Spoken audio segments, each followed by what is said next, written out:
The Bathurst 6 Hour. It never fails to deliver. Big crushes, back-breaking smashes, and another nail-biting finish that had us all on the edge of our Easter weekend seats. This is Bob's Track Talk, and this is our recount of another classic production car race around our greatest circuit. And look, T-Marts was there to enjoy the event too. Oh yeah, and these guys weren't far away either, although a couple were arguing just who would jump onto the track first. The race started calmly. That was until they got on Mountain Straight and the brawling began. The chase was an early hotspot. We saw spins, sandy feet, and it seemed more cars were facing the wrong way than right. Daily step counts are always easy to achieve in this race, and it's a long walk home from here. Hay fever sufferers were having a tough time, no matter what end of the track you were at. The going got close for the leading cars, as was the case for Supercars team owner Peter Ziberis, who tasted the Skyline concrete. This was one of the saves of the race, but this was not. Aaron Seaton put his Mustang on its side in a scary shunt at the chase. The son of a gun emerged okay, but he was a lucky boy.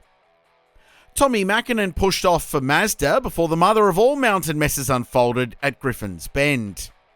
This white Mazda parked itself up, the yellows waved, but an awkward clash between Richard Barham and TV star Grant Denyer caused one almighty smash. Oh, this is huge! Oh, massive! Oh, massive! Barham's V-Dub took the brunt of the big hits, and this vision from his Scirocco makes us all thankful that his injuries, while extensive, could have been so much worse. The racing resumed, and so did the spins, but we started to get a picture of who was in contention for the win. The owner of this wheel and tyre, however, was certainly not one of them. The Kia Stinger gave the wall a whack, as did this BMW.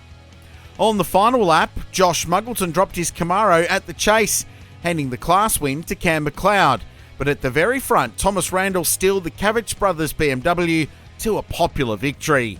And weren't they a very happy crew? So happy that they thought it was a good idea to drink out of a shoe. In the supports, the Trans-Ams put on a cool show. They fought for space on the straights and avoided big ones across the top.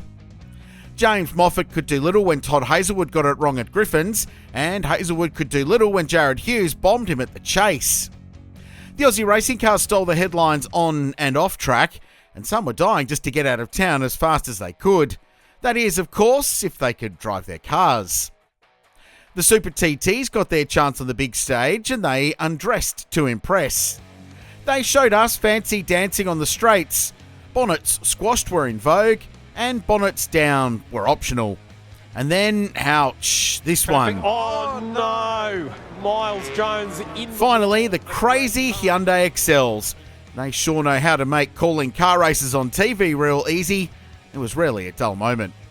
And that'll do for this Easter edition of Bob's Track Talk.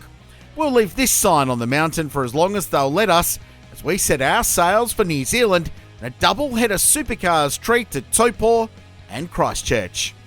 I'm Richard Crail, and you'll hear from me again next week.